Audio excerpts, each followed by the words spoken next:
जोहार जय मूल्यवासी। मैं संकेत एमएनटीवी पर आप सभी का स्वागत करता हूं। पिछले हफ्ते या ये इस हफ्ते 15 और 14-15 जून को भारत और चीन के सेनाओं के बीच में हिंसक झड़प हुई और उस झड़प में भारत के 20 जवान शहीद हो गए। उसी इस तनाव को लेकर कल प्रधानमंत्री नरेंद्र मोदी इन्होंने एक सर्वदलीय बैठक बुलाई थी, जिस बैठक में काफी सारी बातें उन्होंने कही। विपक्ष ने कुछ सवाल पूछे और उन्हीं सारी बातों को लेकर प्रधानमंत्री पर फिर से सवाल उठ रहे हैं, उन पर आरोप लग रहे हैं। इन्हीं सारी मुद्दों पर चर्चा करने के लिए हमारे साथ आज बहुजन क्रांति मोर्चा के राष्ट्रीय संयोजक माननीय वामन मेश्राम जी है। मैं उनका एमएनटीवी पर स्वागत करता हूं। मेश्राम जी, धन्यवाद। मेरा पहला आपसे सवाल है कि जब लड़ाई होती है तब देश का जो नेतृत्व होता है वो प्रधानमंत्री के पास होता है, और ऐसा करने के लिए सभी जो राजनीतिक दल है, खासकर सत्ताधारी जो दल है, उनकी तरफ से एक प्रस्ताव रखा जाता है कि देश का नेतृत्व प्रधानमंत्री करेंगे और उस पर विरोधी दल की भी सहमति होती है। लेकिन इस कल की बैठक में ऐसा किसी प्रकार का कोई प्रस्ताव सरकार की तरफ से नहीं रखा गया। इस पर आप क्या कहेंगे? आमतौर पर जब देश के बाहर के जो देश है वो जब देश के ऊपर जब आक्रमण करते हैं जी तो जो देश भी आक्रमण करता है जी उस देश को ये मालूम होना चाहिए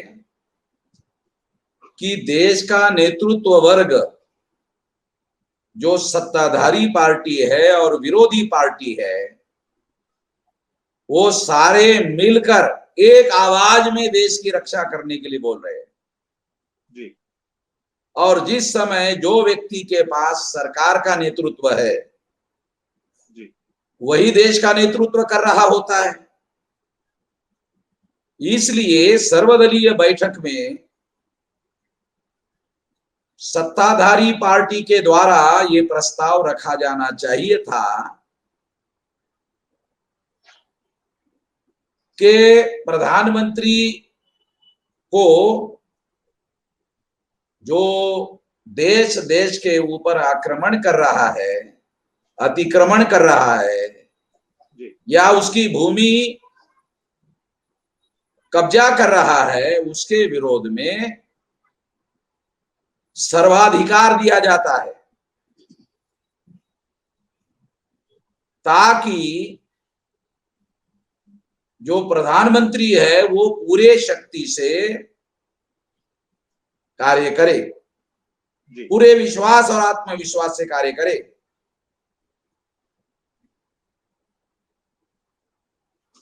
और जो देश आक्रमण कर रहा है या अतिक्रमण कर रहा है उसको भी एक मैसेज देना जरूरी होता है कि इस मुद्दे पर भारत में राष्ट्रीय मतैक्य है, कंसेंसस है जी किसी प्रकार का कोई विरोध नहीं है।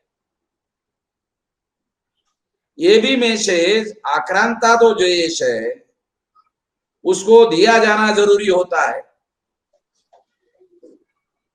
इसलिए जब मैं हैरान हो गया जब मैंने दूसरे दिन या मीटिंग समाप्त होने के बाद इस तरह का कोई रेजोल्यूशन पास नहीं हुआ तो टीवी पर कोई खबर मैंने नहीं देखी, दूसरे दिन के अखबार में भी मैंने कोई खबर नहीं देखी, बल्कि टीवी पर जो मैंने खबर देखी जो मेन अपोजिशन पार्टी है उसकी राष्ट्रीय अध्यक्ष सोनिया गांधी ने ये कहा कि हम देश के साथ हैं और सेना के साथ है। ये टीवी पर भी आ रहा था और अखबारों में भी यही आया। सोनिया गांधी ने कहीं पर भी अपने भाषण में ये नहीं कहा कि हम प्रधानमंत्री के साथ हैं, प्रधानमंत्री को हम पूरा अधिकार देते हैं कि वो इस संकट की घड़ी में नेतृत्व करने का कार्य करे। पूरा देश उनके नेतृत्व में यकीन करता है, विश्वास करता है। मगर सोनिया गांधी ने कहा सारा देश, सारा अपोजिशन देश के साथ है और सेना के साथ है। उन्होंने कहीं पर भी नहीं कहा प्रधानमंत्री पर हमारा पूरा यकीन है, पूरा विश्वास है। जो केंद्र सरकार है उन्होंने भी उनके सामने किसी प्रकार का कोई प्रस्ताव नहीं रखा कि प्रधानमंत्री को पूरे अधिकार दिए जाए, सर्वाधिकार दिया जाए। देश की रक्षा करना, देश के सीमाओं की रक्षा करना केवल बीजेपी का काम नहीं है या केंद्र सरकार का काम नहीं है अकेले। देश की रक्षा करने की जिम्मेदारी देश की समस्त राजनीतिक नेताओं की है और इसके लिए नरेंद्र मोदी को पहल करके पहले से ही जब ये समस्या खड़ी हुई और सरकार के नोटिस में आई तब से ही या दूसरे दिन या 5 मई के बाद 6 मई को राष्ट्रीय स्तर की नेशनल कंसेंसस निर्माण करने के लिए मीटिंग करनी चाहिए थी और पूरी जानकारी अपोजिशन पार्टी को देनी चाहिए थी। मगर नरेंद्र मोदी अहंकार में रहे कि हम देख लेंगे अकेले, हमारा तो 56 इंच का कलेजा है, छाती है, हम देख लेंगे, हमें किसी की जरूरत नहीं है। मगर जब 15 तारीख को हमारे 20 लोग मारे गए, 76 लोग घायल हुए, 10 लोगों को वो लोग हिरासत में लेकर चले गए, 76 और 20 96 और 10 106 लोग जो है इसमें शामिल हुए, ऐसा लग रहा है आंकड़ों के आधार पर। तो ये घटना 15 तारीख को हुई जी। और 15 तारीख को होने के बाद 15 तारीख को घटना घटित होने के बाद नरेंद्र मोदी को लगा कब ये बात डिस्क्लोज होगी। अभी इस बात को छुपा के रखना संभव नहीं होगा, इसलिए नरेंद्र मोदी ने अपोजिशन के लोगों की मीटिंग बुलाई और उस मीटिंग में भी भाषणबाजी करने के अलावा कुछ नहीं किया। किसी प्रकार की कोई सीक्रेट जानकारी देने का काम कॉन्फिडेंस पे लेकर करने का काम नहीं किया जी। कॉन्फिडेंस पे लेकर करने का काम सारे देश के पोजीशन पार्टी की मीटिंग बुलाने के बाद भी नहीं किया, पहले भी नहीं किया, बाद में भी नहीं किया। और जो भाषण कहा, सारे लोगों की मीटिंग होने के बाद जो भाषण किया, उसमें उन्होंने कहा कि हमारी 1 इंच जमीन पर भी चाइना ने कब्जा नहीं किया है, हमारी कोई चौकी उनके नियंत्रण में नहीं है। ये बात उन्होंने की और उन्होंने ये कहा कि हम जो वहां डेवलपमेंट कंस्ट्रक्शन का कर रहे हैं, इसकी वजह से विवाद हुआ। ये जानकारी सही नहीं है। ये जो प्रधानमंत्री ने विरोधी पार्टियों को दिया, ये जानकारी सही नहीं है। कंस्ट्रक्शन का काम भारत सरकार ने किया, ये बात सही है, मगर हमारे लोगों ने, जो हमारे शूरवीर योद्धा लोग हैं, उन लोगों ने उन चाइनीज लोगों को जिन्होंने जमीन पर कब्जा किया हुआ है, उनको रोकने की कोशिश की। रोकने की कोशिश करने के बाद ऐसा हुआ। जी। ये जे लगभग 8 फिंगर कि गलवान घाटी है। गलवान घाटी जो है जी उसमें 8 फिंगर तक का भौगोलिक क्षेत्र भारत के नियंत्रण में है। वो सीमा के अंदर है। जो एलओसी है, actual line of control, LAC line of actual control जो है उसके अधीन 8 फिंगर पॉइंट है। उसमें 1 2 3 4 पॉइंट भारत के नियंत्रण में है अभी जी और 5 6 7 8 4 पॉइंट उनके नियंत्रण में है। यह बात सैटेलाइट का जो इमेज है वो टीवी पर दिखाया गया, उससे फिजिकल एविडेंस से प्रूव होता है। यही बात रिटायर्ड मिलिट्री के जनरल लोगों ने भी कही टीवी पर।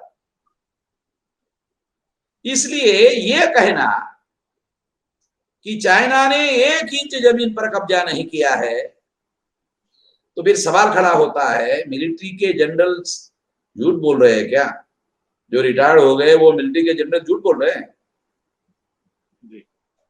मिलिट्री के जनरल को झूठ बोलने की कोई वजह नहीं, क्योंकि उनको चुनाव तो लड़ना नहीं है। चुनाव तो नरेंद्र मोदी और भाजपा को लड़ना है, और उन्होंने खुद ही इस बात का प्रोपेगेंडा किया है कि हमारा छाती 56 इंच का है और हम घर में घुसकर पाकिस्तान को मारेंगे। ऐसी लैंग्वेज को उन्होंने, उनके पार्टियों ने पाकिस्तान के संदर्भ में यूज किया।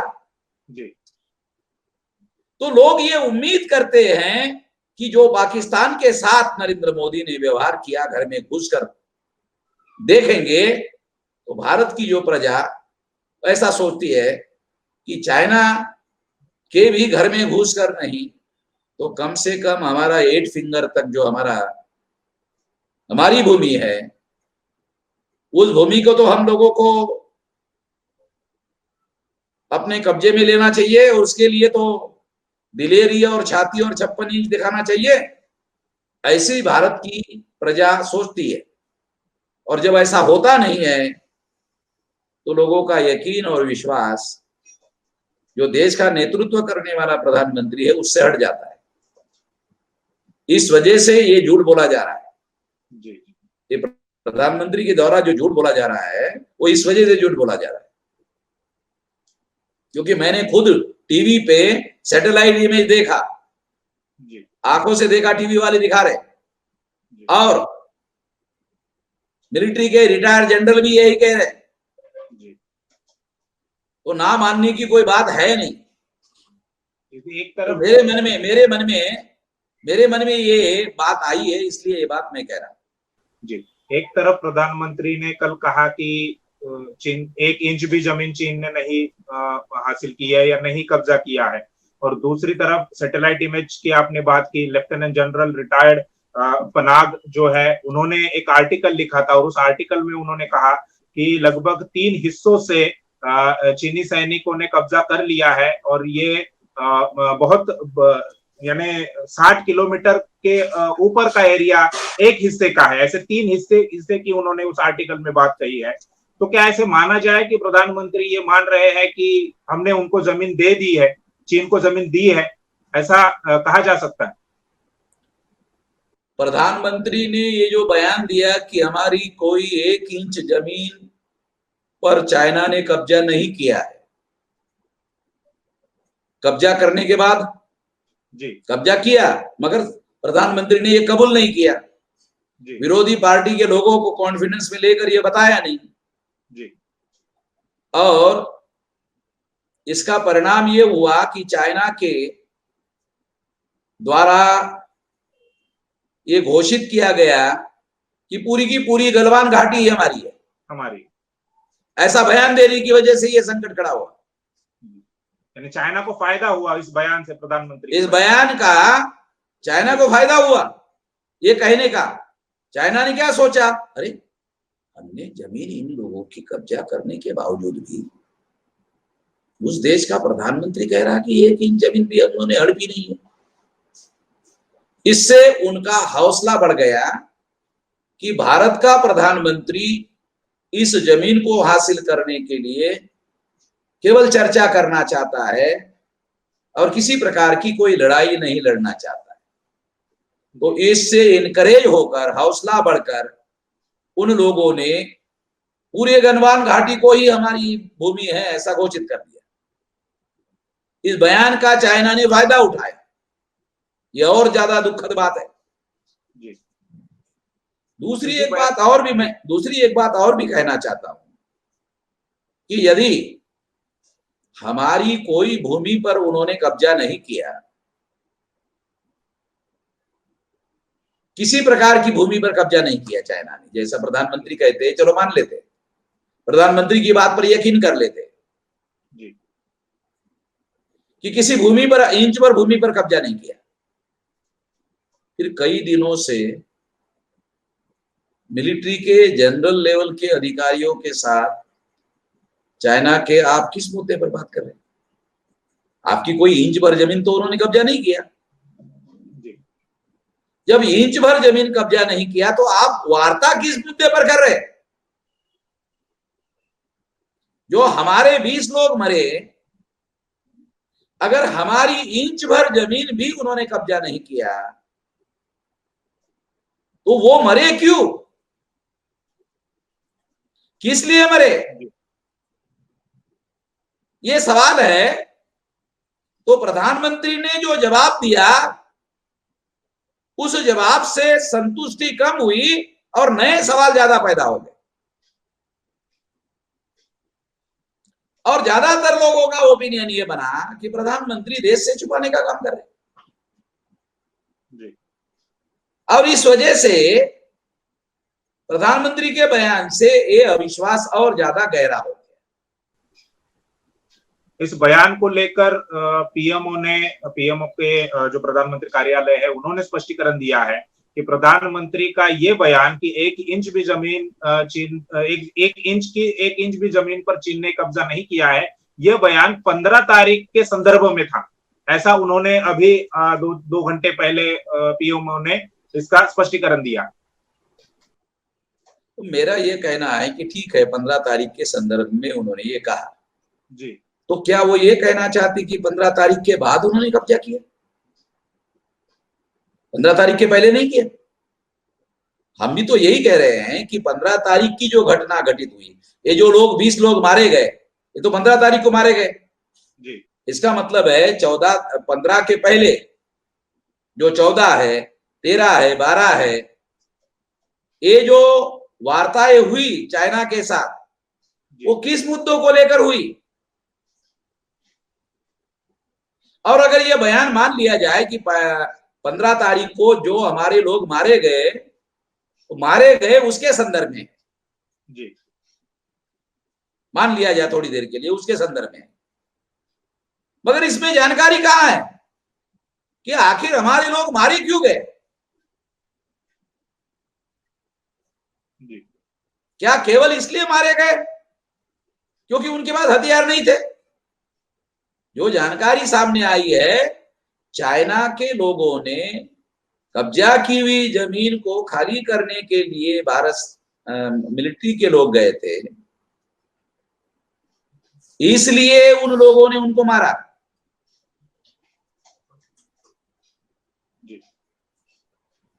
तो इसका मतलब तो सिद्ध है कि वो जमीन कब्जा की हुई खाली करने के लिए गए थे। जैसा कि 1962 के बाद यानी पंडित नेहरू के कार्यकाल में चीन ने बहुत लद्दाख के साइड की अगर हम बात करें तो वहां पर कई सारी जमीन पर चीन ने कब्जा कर लिया था, और ये बात लद्दाख के लोग भी मानते हैं, वे भी कहते हैं। उसके बाद भारत सरकार ने चीन से वो जमीन, 1 इंच भी जमीन वापस नहीं ली। अब माना यह जाता है कि कांग्रेस उसमें डरपोक निकली, कांग्रेस ने चीन से वो जमीन नहीं वापस ली, लेकिन अभी पिछले 6 सालों से जो 56 इंच वाला जो व्यक्ति है, जो प्रधानमंत्री बना है, उसने भी ये जमीन चीन से वापस नहीं ली, बल्कि हमारी और भी जमीन पर चीन कब्जा कर रही। बीजेपी के लोग कांग्रेस के लोगों पर यह आरोप लगाते रहे कि नेहरू ने जो जमीन गवाई, जी तो कांग्रेस का दीर्घकाल तक भारत में राज रहा, 1 इंच जमीन उसमें से कांग्रेस वापस लाने में कामयाब नहीं हुई। वर्तमान प्रधानमंत्री ने भी ऐसा आरोप लगाया जी या बीजेपी के लोग हमेशा करते रहे। अब 6 साल से उनकी सरकार है, जी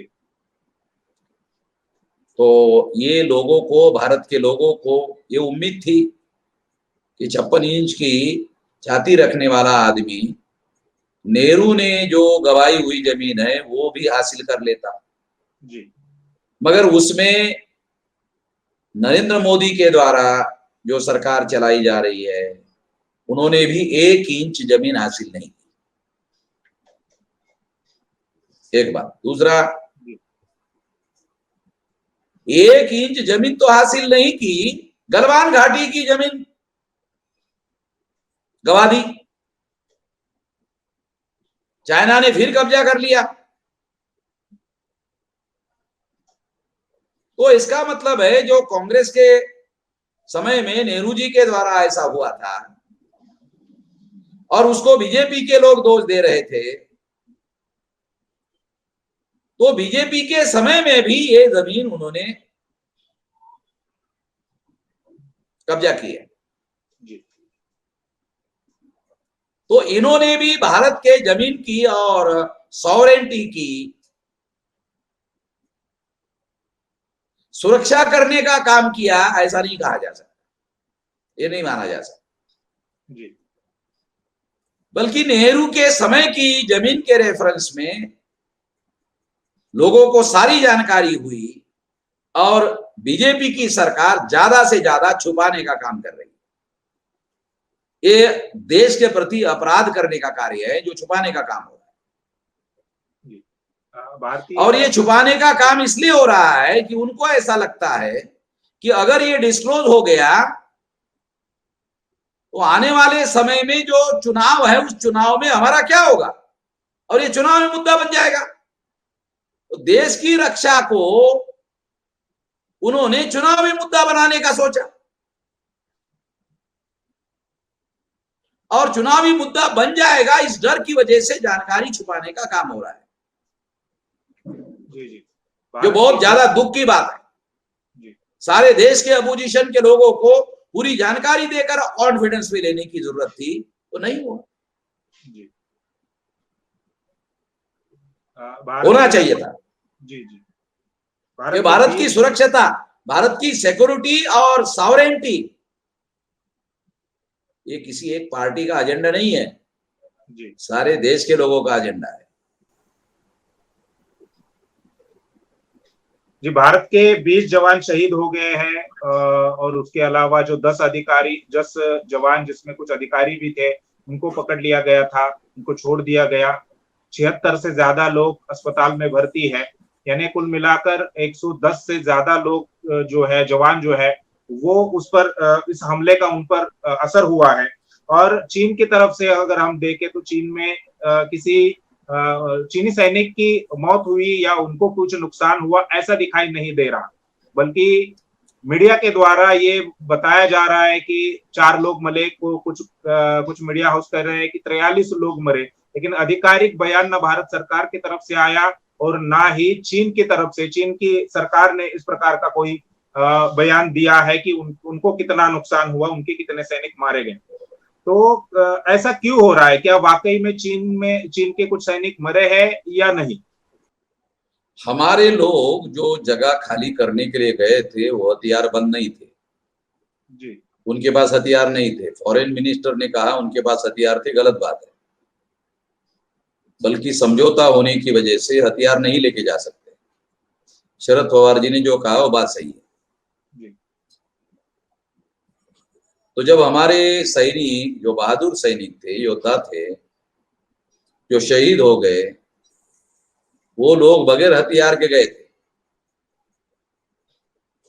बगैर हथियार के गए थे। ये एविडेंस इस बात को सिद्ध करता है कि चाइना का हमारे बगैर हथियार के लोगों ने लोगों को मारा होगा, ये सच नहीं है। इसलिए चाइना ने अभी तक एडमिट नहीं किया कि हमारा कोई बंदा मारा गया। जी। एक बात। दूसरी बात,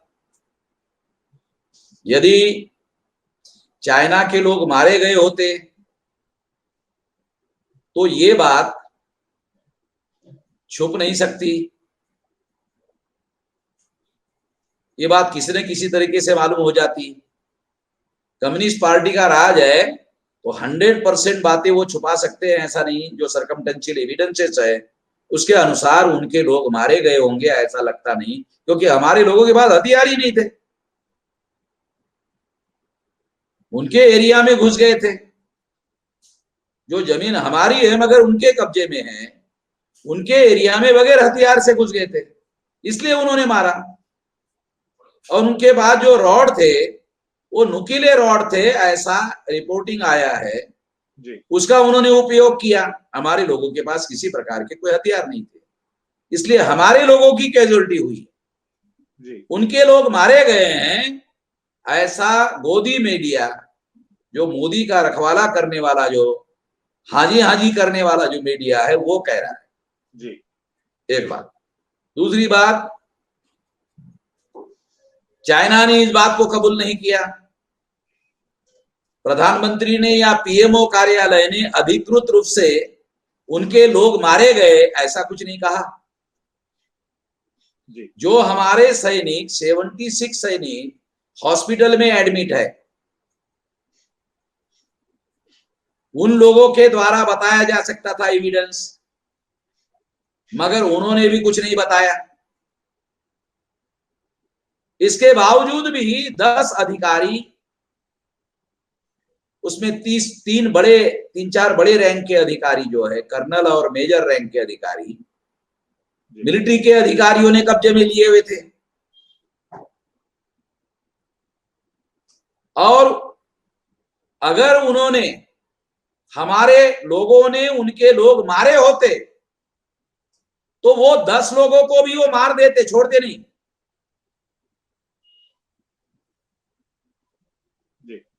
वो जो 10 लोग चाइना ने छोड़ दिए, ये भी एक एविडेंस है कि हमारे लोगों के तरफ से उनके लोग मारे गए। ये केवल मोदी का प्रचार करने वाला जो गोदी मीडिया है वो कह रहा है। वो ऐसा क्यों कह रहा है? क्योंकि उनको वो इशारे पर कह रहा है। सरकार कह नहीं सकती। जनता को मालूम हो गया हमारे लोग मार गए, तो जनता में एक विचार चला गया कि ये 56 इंच का जो छाती है वो 0 है। तो अब ये इमेज जो है उसको बचाने के लिए गोदी मीडिया, जो हाजी हाजी करने वाला मीडिया है, वो प्रोपेगेंडा कर रहा है। तो ये सारी बातें हैं, ये सर्कमटेंशियल एविडेंस, ये जो सारी एविडेंस है उसके आधार पर ये बता रहा है। जी। जी। इसी को लेकर आरोप हुए हैं कि ये ऐसी बातें जो कह रहे हैं लोग कि चीन के कोई सैनिक नहीं मारा गया या चीन को कुछ नुकसान नहीं हुआ और हमारे सैनिक मारे गए, इससे ये जो बातें कहने वाले लोग हैं ये हमारे सैनिकों का मनोबल गिराने का काम कर रहे हैं, हमारी सेना का मनोबल गिराने का काम कर रहे हैं, ऐसा कहा जा रहा है। तो ये आरोप आप पर भी लग रहे हैं। मैं ये कहता हूं कि हथियार के बगैर सैनिकों को भेजना, जी। सरकार के पास तनावपूर्ण परिस्थिति की पूरी जानकारी होने के बाद बगैर हथियारों के सैनिकों को वहां भेजना और भेजने के बाद लोग मर जाना, जी। इसकी वजह से मनोबल गिरा है। जी। इसको छुपाने से और ज्यादा लोगों की राय खराब हो गई। ये छुपाने वाले की वजह से हो रहा है। जो लोग बताने का काम कर रहे हैं, जो लोग हाइड करने का, छुपाने का काम कर रहे हैं, वो लोग कौन सा मनोबल बढ़ाने का काम कर रहे हैं? ये जो आजकल का जो जमाना है उसमें बातें छुपाना संभव नहीं है।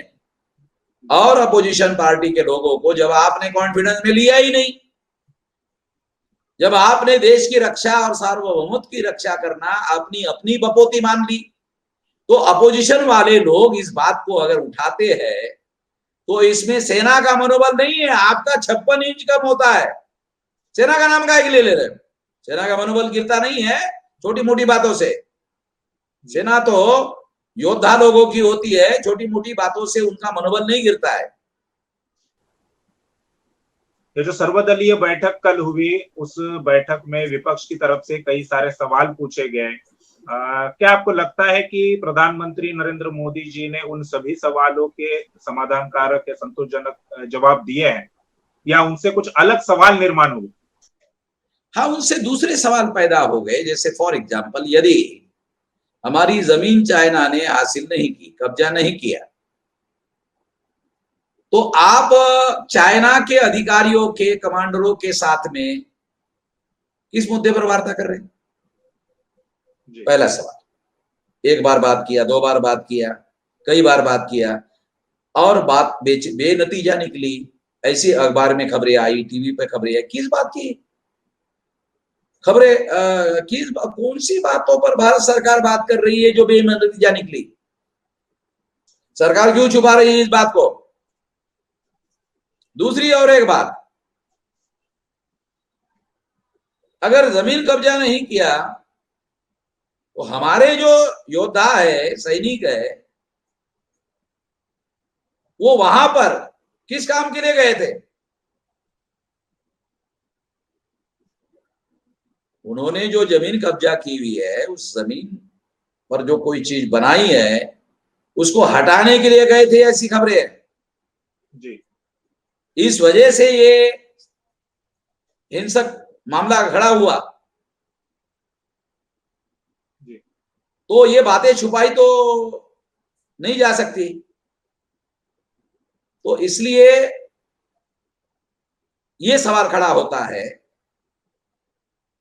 कि जब जमीन आपकी कब्जा ही नहीं किया, जबकि मेरा ऐसा मानना है, जो हमारे पास जानकारी है, टीवी से जानकारी आई, सूचना से जानकारी आई कि 1 2 3 4 फिंगर की जो जगह है वो हमारे कब्जे में है, और 5 6 7 8 फिंगर की जो जगह वो चाइना ने कब्जा कर लिया। जो हमारी है, हमारी भूमि है, उस पर कब्जा कर लिया। उसकी वजह से ये समस्या खड़ी हुई।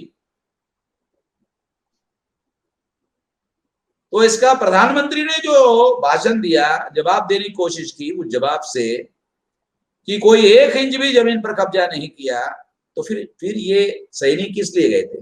वार्ता किस लिए हो रही थी? हमारे लोग क्यों मारे गए? ये नए सवाल खड़े हो। इन सवालों का क्या जवाब है?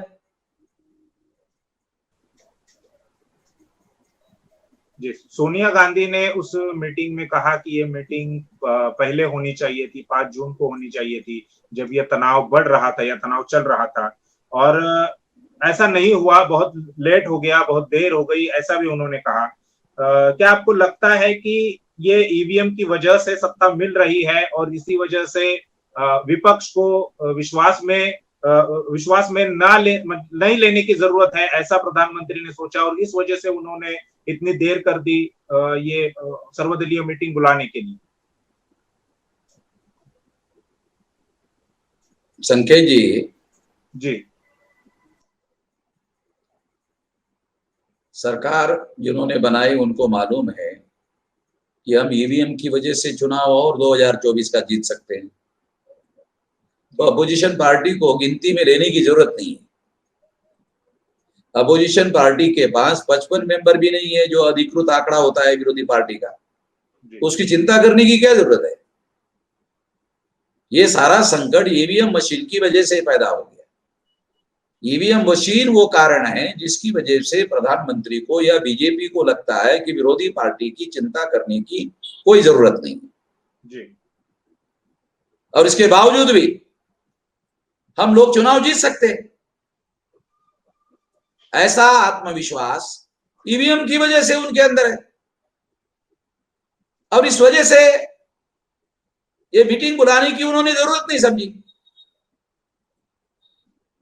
और उन्होंने तब जरूरत समझी जब 15 तारीख को लोग मारे गए, तो देश में बवाल खड़ा हो सकता है, ये बवाल शांत करने के लिए मीटिंग बुलाई।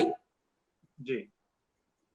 मीटिंग बुलाई, पहले भी उन्होंने जानकारी नहीं दी विरोधी पार्टी को, और मीटिंग में भी जानकारी नहीं, मीटिंग लेकर भी छुपाने का काम किया। बड़ी हैरान करने वाली बात है। और इसकी वजह से विरोधी पार्टी के लोगों ने हम देश के साथ है, सेना के साथ ऐसा कहा, हम प्रधानमंत्री के साथ में हैं, ऐसा नहीं कहा। ये पहली बार ऐसा हुआ। एक जगह पर मोदी जी कहते हैं कि चीन ने हमारी 1 इंच भी जमीन नहीं ली, और दूसरी ओर वो सेना को लड़ाई लड़ने के लिए पूरी छूट देते हैं। तो ये जो दोहरी तरह की जो बातें प्रधानमंत्री कर रहे हैं, क्या लगता है ऐसा, इसके पीछे की वजह क्या है, क्यों ऐसा वो कर रहे हैं?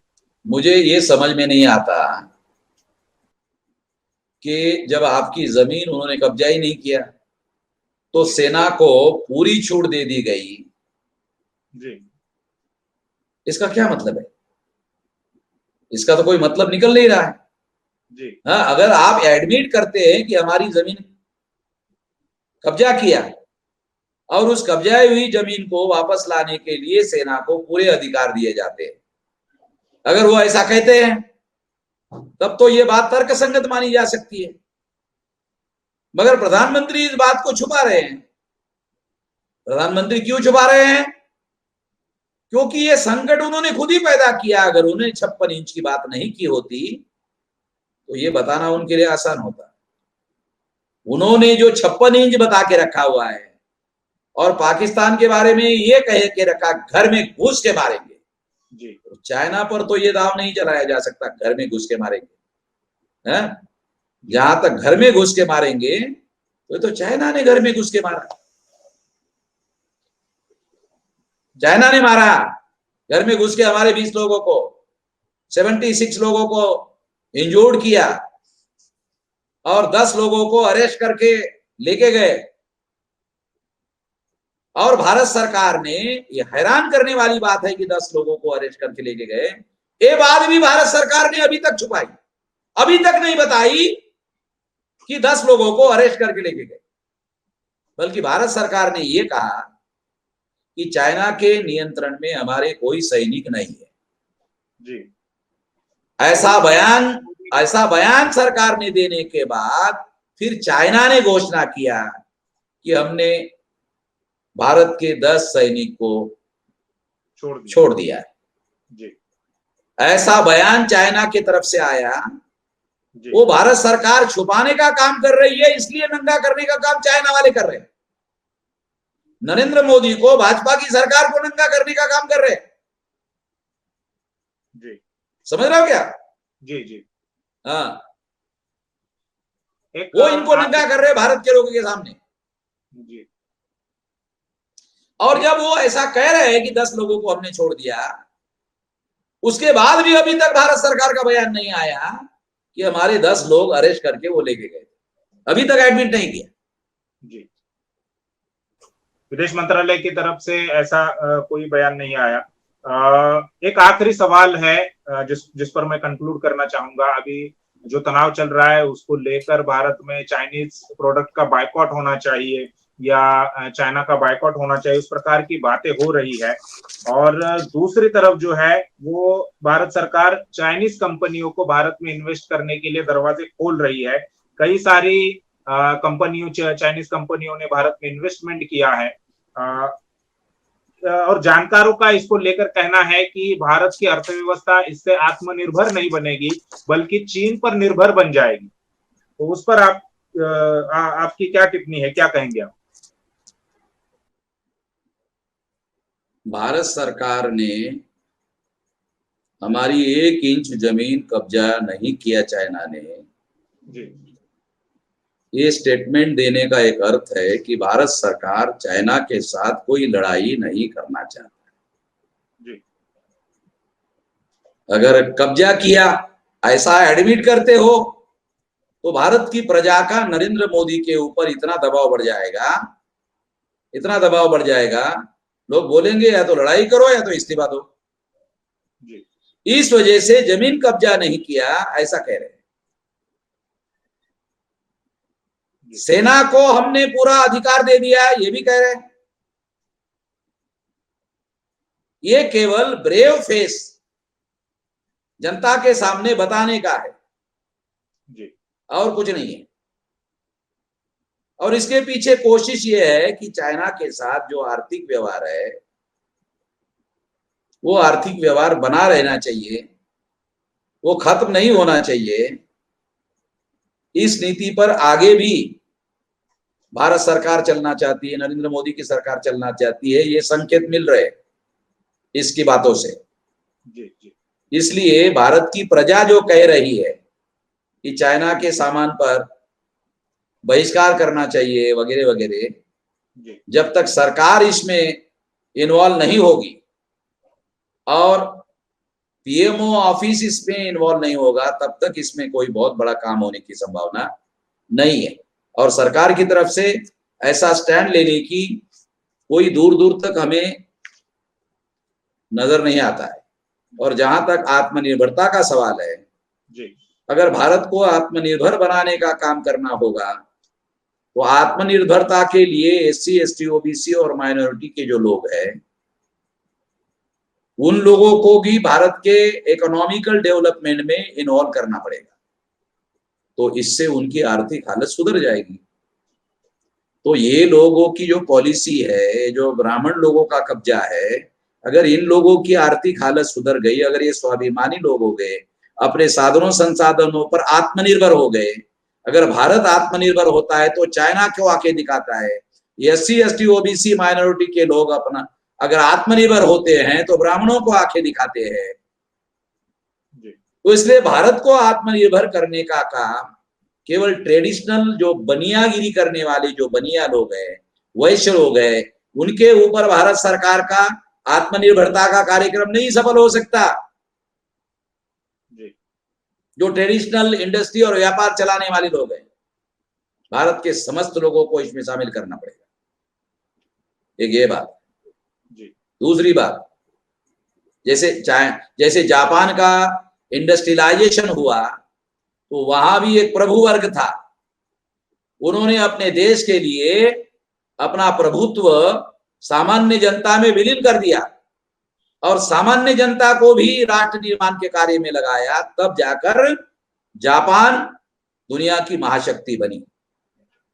ये वजह है। हाँ, दूसरी बात, भारत का दुनिया के ट्रेड में 3% हिस्सा है।